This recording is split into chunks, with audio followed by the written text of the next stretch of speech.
최고의 인기와 판매 실적 기록을 보유한 것은 당연 슬램덩크입니다. 주인공 강백호의 농구 성장기를 다룬 이 만화에는 초보자가 기본적인 기술들을 습득하는 과정에서 필요한 여러 꿀팁과 명언들이 담겨져 있는데요. 이 중에서 가장 사람들에게 유명한 것은 왼손은 거들 뿐일 것이며, 실제로 농구 경기에서도 장거리 슛을 던질 때 왼손으로 공이 흔들리지 않게 받쳐주고 조준은 오른손만 가지고 하는 편이 대다수입니다. 정말로 슈폼이 특이하거나 또는 심각하게 좋지 않은 사람이라 할지라도 이렇게 한 손으로 쏘는 것만큼은 꼭 지키고 있는데요.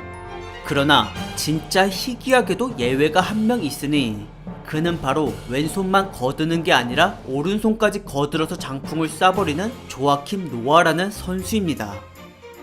NBA에서 뛰고 있는데도 불구하고 강백호마저도 가능한 이러한 기본적인 슈폼을 하지 못했던 그는 자유투와 미들슛을 쏠 때마다 매번 감독과 팀원들의 마음을 쫄리게 만들었는데요. 오늘은 이렇게 우스꽝스러운 슈폼을 가지고 있는데도 NBA에서 살아남은 것 뿐만 아니라 팀의 최고 에이스 그리고 전체 센터들 중 1등을 차지하기까지 했던 이 뜨거운 열정을 가진 남자의 반전 매력을 소개해 보도록 하겠습니다. 1985년 미국 뉴욕에서 태어난 조아킴 노아. 그의 아빠는 프랑스 테니스계에서 전설로 불리던 야닉 노아였으며 엄마는 스웨덴 출신의 세계적인 유명 모델이었습니다. 부모님 덕분에 미국, 프랑스, 스웨덴 이 세 가지의 시민권을 가질 수 있었던 노아는 1988년 3살 때 프랑스 파리로 건너가 이곳에서 10년 동안 유년기를 보냈고, 평소 농구를 좋아했기 때문에 NBA 중계를 늘 챙겨 보았다고 합니다. 하지만 그는 중요한 플레이오프 시기만 되면 항상 눈물을 흘렸는데요. 그 이유는 바로 농구의 신 마이클 조던 때문이었으며, 자신의 고향팀인 뉴욕 닉스를 응원 중이었던 노아는 플레이오프 때마다 시카고 불스의 조던이 뉴욕 닉스를 박살낸 뒤 우승을 차지해내는 걸 보고 늘 슬퍼했습니다.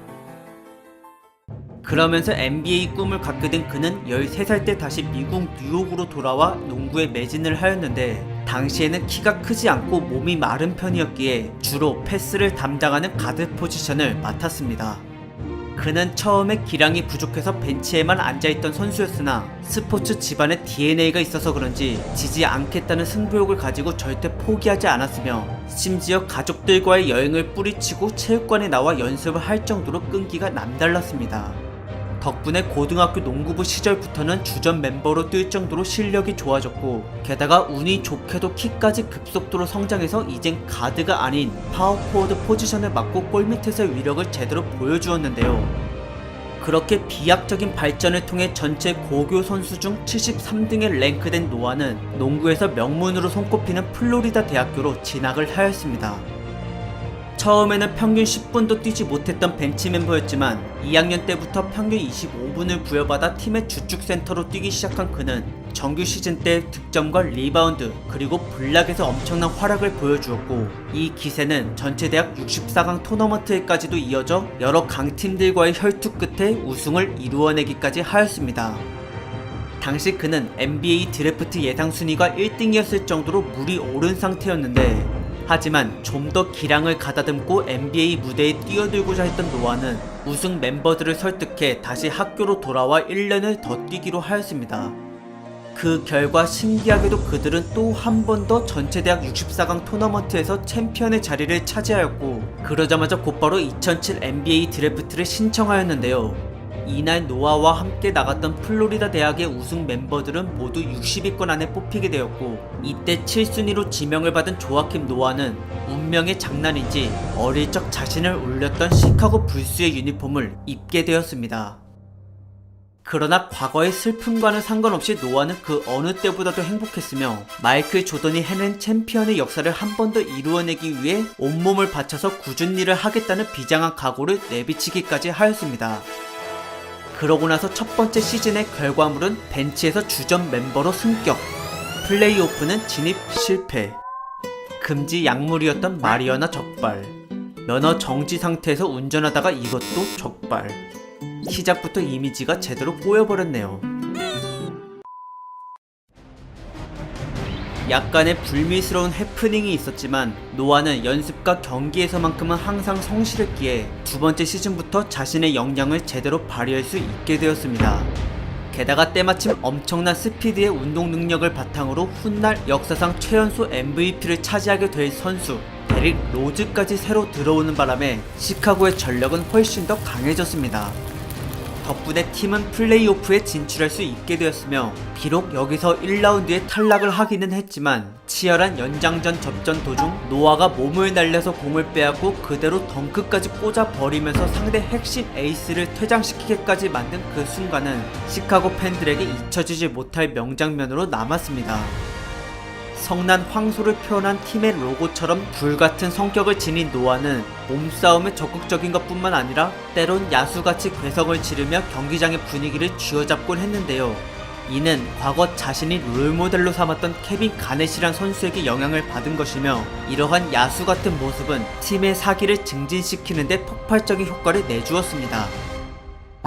근데 막상 케빈 가넷한테 거칠게 당하고 나서부턴 그에 대한 존경심이 한순간에 사라졌습니다.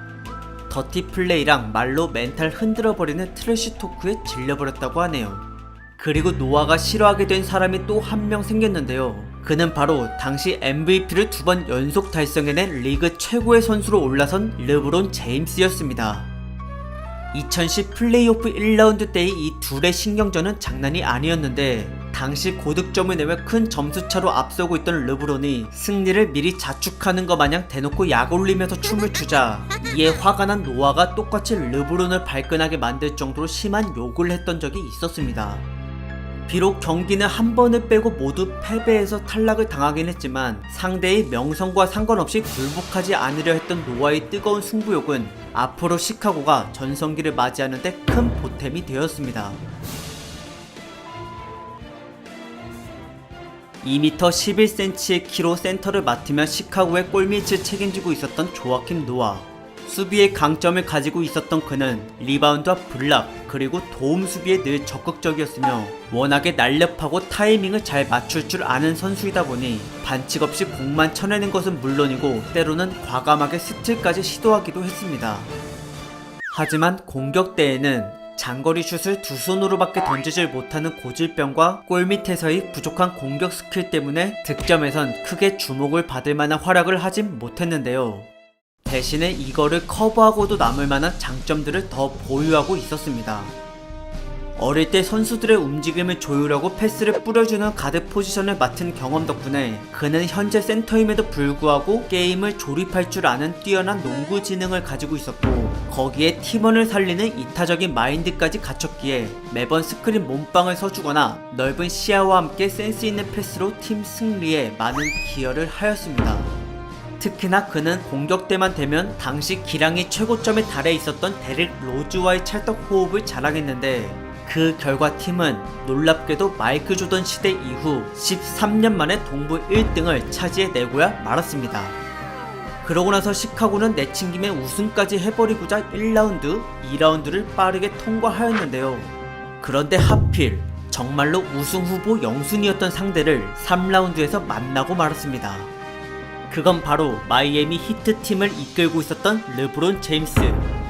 이에 노아는 1년 전 굴욕을 되갚아주고자 1차전 홈 경기 때 최선을 다해 상대의 공격들을 무력화시키며 분위기를 압살했고 그러한 투지 끝에 시카고는 21점차 대승을 거두어낼 수 있었습니다.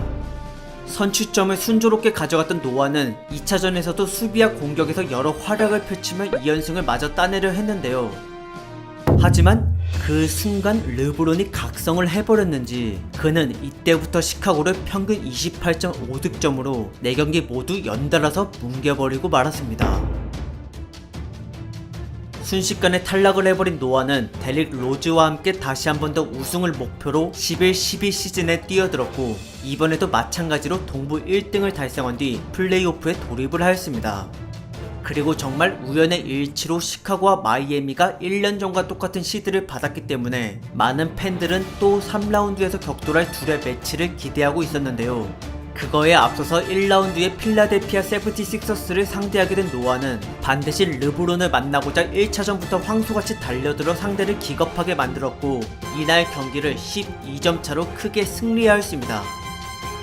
그러나 예상치 못한 비상사태가 벌어지고 말았는데 팀의 에이스 데릭 로즈가 1차전부터 심각한 무릎 부상을 당해 나머지 경기를 나올 수 없게 된 것입니다. 게다가 엎친 데 덮친 격으로 3차전에서 노아까지 발목이 접질러져 버리는 바람에 이제껏 우승을 위한 노력과 계획들이 모두 무산되고 말았습니다. 결국 두 에이스가 빠진 시카고는 곧바로 탈락해버렸고 할 수 없이 다음 시즌을 기약해야 했는데요. 근데 하필 데릭 로즈가 전방 십자인대 파열로 1년을 못 뛴다는 진단을 받았기 때문에 시카고의 앞날은 더더욱 어두워졌습니다.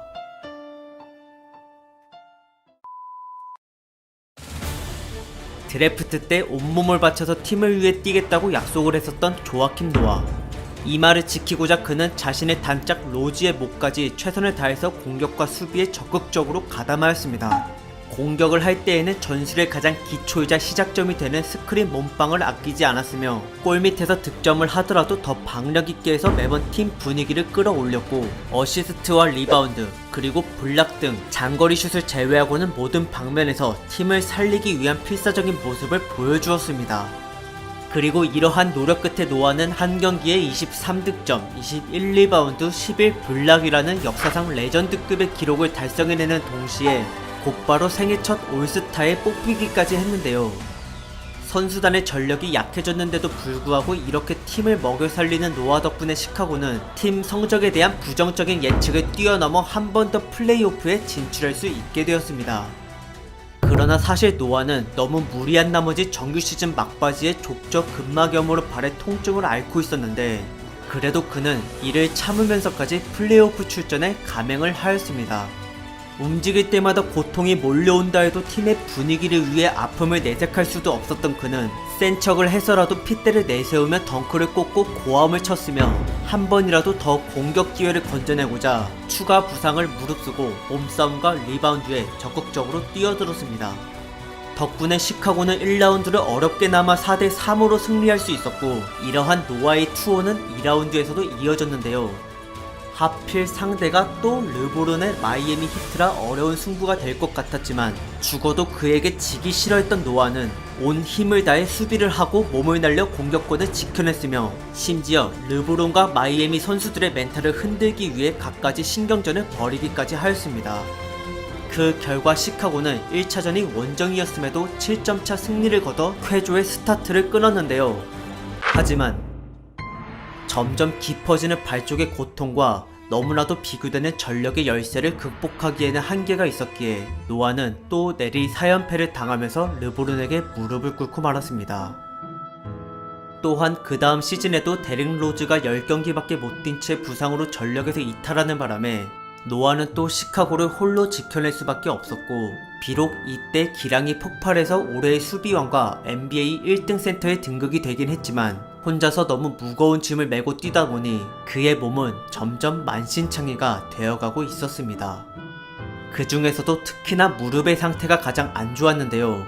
그런데도 또 플레이오프 경기에 나서서 거의 풀로 뛰는 바람에 무릎은 무릎대로 갈려나가고 중간에 다른 핵심 팀원도 부상을 당해서 결국 피해만 잔뜩 입고 또 탈락을 하고 말았습니다. 그러고 나서 노아는 무릎 수술을 받게 되었고 이때를 기점으로 커리어에서 내리막길을 걷게 되었는데 불과 1년 전 수비왕의 모습은 좀처럼 찾아보기 힘들게 되었고 수술 때문에 스피드가 떨어지고 잔부상이 잦아지다 보니 패스를 제외하고는 모든 부분에서 과감한 모습과 기량이 많이 약해지게 되었습니다. 그래도 데릭 로즈의 합세로 플레이오프는 동부 3등으로 무난하게 진출을 할 수 있었고 1라운드도 4대2로 가볍게 넘어갔는데요. 그러나 하필 또 자신의 숙적 르브론 제임스와 맞붙게 되었으며 노아는 무슨 수를 써서라도 항상 자신을 가로막았던 르브론을 무너뜨리고 싶었지만 멘탈로 보나 실력으로 보나 팀 구성원으로 보나 이 모든 건 르브론의 클리블랜드 캐벌리어스가 압도적으로 우세했기 때문에 결국 노아는 단 한 번도 플레이오프에서 르브론이란 벽을 넘어서지 못한 채 이번에도 어김없이 탈락해버리고 말았습니다. 그 후 시카고는 감독이 교체되면서 새로운 시스템을 도입하게 되었고 여기에 해당 사항이 되지 못했던 노아는 할 수 없이 벤치로 물러나게 되었습니다. 게다가 왼쪽 어깨까지 망가져서 수술을 받는 바람에 시카고는 더 이상 그를 원하지 않게 되었고, 이에 속상한 노아는 데릭 로즈와 함께 뉴욕 닉스로 팀을 옮겼습니다. 하지만 이때 맺은 연봉 계약이 너무 터무니가 없을 정도로 높았는데, 그에 반면에 실제 경기 중에 노아의 활약은 존재감이 별로 없었고, 거기다가 또 왼쪽 어깨 쪽과 무릎에 큰 부상을 당해서 더 이상 재기가 불가능한 상황이 되어버리고 말았습니다. 끝내 노아는 계약이 2년 남아있는데도 팀에서 방출을 당하게 되었고, 다행히 18-19 시즌 도중에 잠시 멤피스 그리즐리스와 계약을 맺고 경기를 뛰긴 했지만 시즌이 끝나고는 재계약을 체결하지 못했으며 현재까지도 NBA 팀들로부터 아무런 러브콜을 받고 있지 못하고 있습니다.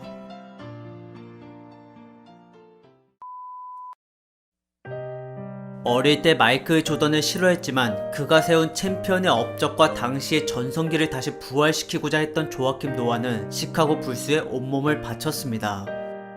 핵심 에이스 데릭 로즈가 부상으로 빠져서 팀 분위기가 암울해진 상황이 있었지만 이러한 위기에 굴복하기 싫었던 노아는 몸이 망가지는 한이 있더라도 모든 걸 희생해 수비왕을 달성할 정도의 활약을 보여주었고, 그 덕에 시카고는 오랫동안 플레이오프 순위권에 도달할 수 있었습니다. 그리고 그는 팀원들까지 챙기는 동료애까지 끈끈한 남자였는데, 로즈가 부상으로 경기를 못 나오고 기량 하락으로 팬들에게 비난을 받을 때 누구보다도 가장 먼저 나서서 십자인대 파열에 대한 로즈의 고충을 변호해줬던 사람이 바로 조아킴 노아였습니다. 이렇게 주위 사람을 헤아릴 줄 아는 그는 폭력으로 고통을 받는 청소년과 그 사회 문제에 대해서도 많은 자선 활동을 하였는데, 폭력을 반대하고 대신에 스포츠와 예술을 권장하는 취지로 영상을 만들고 여러 사회 공헌을 했던 노아는 미국뿐만 아니라 해외에서도 이러한 긍정적인 에너지를 주고자 하는 노력들을 해왔습니다. 비록 뉴욕 닉스 시절 연봉은 높은데 부상만 당한다고 해서 먹튀라며 놀림을 받고 출전 시간을 불만 삼아 감독과 자꾸 싸우는 바람에 말년에 문제아로 찍히긴 했지만, 이는 당시 노아와는 별개로 원년 멤버들과 뉴욕 닉스 사장 간의 불화 때문에 팀 자체가 망가져버려서 매우 혼란한 상황이기도 했습니다. 그래도 뉴욕을 나와 멤피스에서 뛸 때는 이전과 똑같이 행복한 농구를 했었고, 종종 과거 시카고 때의 전성기 활약을 보여주기도 했는데요. 지금은 아무도 불러주질 않아서 그의 경기를 보지는 못하고 있지만, 시카고 시절의 열정과 끈기, 그리고 그가 지녔던 뜨거운 승부욕을 떠올려 본다면 은퇴를 앞둔 시점에서 한 번쯤은 시카고 불스가 조아킴 노아를 써주지 않을까 하는 생각이 들기도 합니다.